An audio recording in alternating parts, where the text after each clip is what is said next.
अस्सलाम वालेकुम to class. कैसे हैं बच्चों आप लोग? उम्मीद है कि आप लोग खैरियत से होंगे और अल्लाह ताला से दुआ है कि वो हम सबको अपने हिफ्ज़ व मान में रखे। बच्चों, आज जुमेरात का दिन है और तारीख़ है 28 जनवरी 2021। बच्चों, आज हम अपनी दोहराई करेंगे सबक नंबर 8 हमारे कायद के सवालात के जवाबात की। वहाँ पर 1 से लेकर 5 तक सवालात की। पहला सवाल है, कायद आज़म का पूरा नाम क्या है? बच्चों, हमने पढ़ा था ना, क्या है कायद आज़म का पूरा नाम? कायद आज़म का पूरा नाम मोहम्मद अली जिन्नाह है। उसके बाद दूसरा सवाल है, पाकिस्तान बनने से पहले मुसलमानों पर कैसा वक्त था?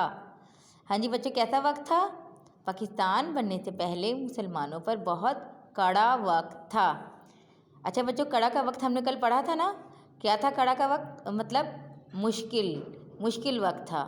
क्यों मुश्किल था? क्योंकि पाकिस्तान बनने से पहले हिंदू और अंग्रेज़ मिलकर मुसलमानों पर सख्ती करते थे। उसके बाद अगला सवाल है, कायद आज़म ने अपनी बीमारी क्यों छुपाए रखी?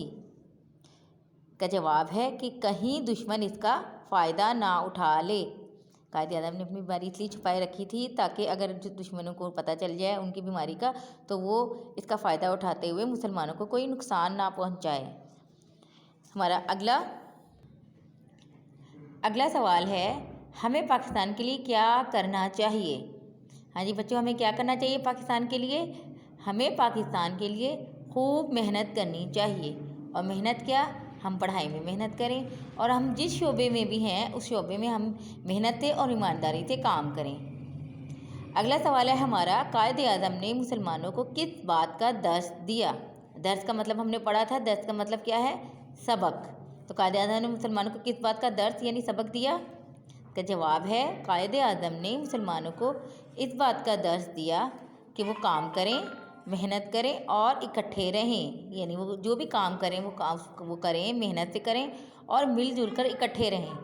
बच्चों, आप लोगों ने ये सवाल जवाब याद करने हैं, इसकी रफ रजिस्टर पर प्रैक्टिस करनी है और इसकी तस्वीर बनाकर मुझे जी सूट पर सेंड करनी है। ठीक है, अपना बहुत ख्याल रखिएगा। शुक्रिया, अल्लाह हाफिज़।